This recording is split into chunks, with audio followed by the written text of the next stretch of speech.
Already 4000 ടീമിന്റെ കാര്യമാണ്. ഒരാൾ സിംഗിൾ ആയിട്ട് കളിക്കാം അല്ലേ?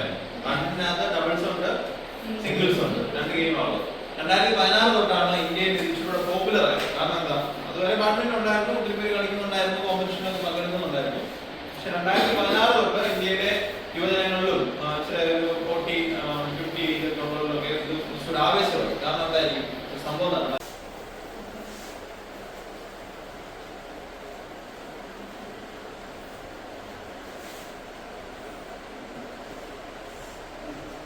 ഇങ്ങനെ ഓർത്തിരിക്കുന്നത്. അതായത് ഈ പോർഷനിൽ എത്രയും വരുന്നതിന് അതേ വരയിട്ട് കിട്ടും. അതെന്തിനായിരിക്കും? വെളി പോയിരിക്കണോ? നമ്മൾ മുമ്പേ പറഞ്ഞു ഏതൊക്കെ രീതിയിലാണ് കളിക്കുന്നത്? ഡബിൾസും കളിക്കാറുണ്ട്, സിംഗിൾസും കളിക്കാറുണ്ട്. അപ്പൊ ഡബിൾസിനും സിംഗിൾസിനും കോർട്ടിന്റെ അളവിൽ വ്യത്യാസമുണ്ട്. ഓക്കെ, ഡബിൾസ് കളിക്കുമ്പോൾ നമ്മൾ ഫുൾ കോർട്ട് യൂസ് ചെയ്യും. അത് കാരണം 2 പേരാണ് ഒരു സൈഡിൽ കളിക്കുന്നത്. എത്ര വേണം റീച്ച് ചെയ്യാം അല്ലെ? അവിടെ എവിടെ പോയി 2 പേർക്ക് കൊടുക്കാം. അപ്പൊ ഫുൾ ആയിട്ടായിരിക്കും കോർട്ട് യൂസ് ചെയ്യുന്നത്. ഈ 2 സൈഡില് ബോക്സ് ഇല്ല. അവിടെ വീണ് കഴിഞ്ഞാൽ എന്തായിരിക്കും? ഒപ്പോണന്റിനായിരിക്കും പോയിന്റ്, ഓപ്പോസിറ്റ് ടീമിനായിരിക്കും പോയിന്റ് കിട്ടുക. ബാക്കി ഡബിൾസ് വന്നു കഴിയുമ്പോൾ ഫുള്ള് എല്ലാം വന്നു. ഓക്കെ, ഇത്ര ക്ലിയർ ആയല്ലോ? നിങ്ങൾക്ക് നോക്കി കഴിഞ്ഞാൽ കാണാൻ സാധിക്കും അല്ലെ? നിങ്ങൾ ചുമ്മാ അവിടെ നിന്ന് 2 പേര് വരുന്നു, 2 പേര് വരുന്നു, അങ്ങോട്ട് തരും. അങ്ങനെയല്ല, സെർവ് ചെയ്യുമ്പോൾ എപ്പോഴും കോണോട് കോണാണ് സെർവ് ചെയ്യുന്നത്. ഇവിടെ നിൽക്കുന്ന ആൾ സെർവ് ചെയ്യുന്നത് എവിടെ? ഇങ്ങോട്ടായിരിക്കണം, ഇങ്ങോട്ടായിരിക്കണം സെർവ്. ക്ലിയർ ആയോ?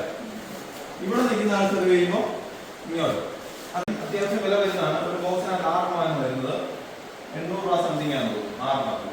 ഓക്കെ, അപ്പൊ കോർക്ക് സെർവ് ചെയ്യുന്ന പറഞ്ഞാൽ നമ്മുടെ ടീമിന് ഇതിനെല്ലാം ഡോസ് ഉണ്ട്. നമ്മൾ ചുമ്മാ കളിക്കുന്ന ഡോസ് ഒന്നും ഇല്ല. ക്രിക്കറ്റിന് ഡോസ് ഇടുന്ന പോലെ തന്നെ ടൂർണമെന്റ് സ്റ്റാർട്ട് ചെയ്യാൻ ഡോസ് ഉണ്ട്. ഡോസ് കിട്ടുന്ന ആള് എന്ത് ചെയ്യണം? ഫസ്റ്റ് എന്ത് ചെയ്യണം? സെർവ് ചെയ്യണം. എവിടുന്നാണ് സെർവ് ചെയ്യുന്നത്? എപ്പോഴും കോർണർ ടു കോർണർ ആണ്. എവിടെ സ്റ്റാർട്ട് ചെയ്യും? റൈറ്റ് സൈഡിൽ നിന്ന് സ്റ്റാർട്ട് ചെയ്യും. അതായത് നമ്മൾ എവിടെ നിൽക്കുന്നു ആ റൈറ്റ് സൈഡിലെ കോർട്ടിൽ നിന്നായിരിക്കും ബാഡ്മിന്റന്റെ സെർവ് സ്റ്റാർട്ട് ചെയ്യുന്നത്. സെർവ് ചെയ്യുമ്പോൾ നമ്മൾ എന്ത് ചെയ്യണം? അത് നമുക്ക് ഇഷ്ടമുള്ള രീതിയിൽ കോർക്ക് പിടിക്കാം, അത് കുഴപ്പമൊന്നുമില്ല. പക്ഷെ എപ്പോഴും പിടിക്കുമ്പോൾ എന്താ പറയുക, നിലത്ത് നിന്ന് 1.13 മീറ്റർ ഹൈറ്റ്, അതിന്റെ മണ്ടയിലേക്ക് പോകാൻ പാടില്ല. ഫോർ എക്സാമ്പിൾ എന്റെ പറയുവാണ് ഇത്ര ഹൈറ്റ്, അതിന്റെ മണ്ടയിലേക്ക് കൈപിടിച്ച് സെർവ് ചെയ്യാൻ പാടില്ല. ഇപ്പൊ അത് നോക്കാൻ മെഷീൻസ് ഒക്കെ ഉണ്ട്, ലേസർ വെച്ചുള്ള.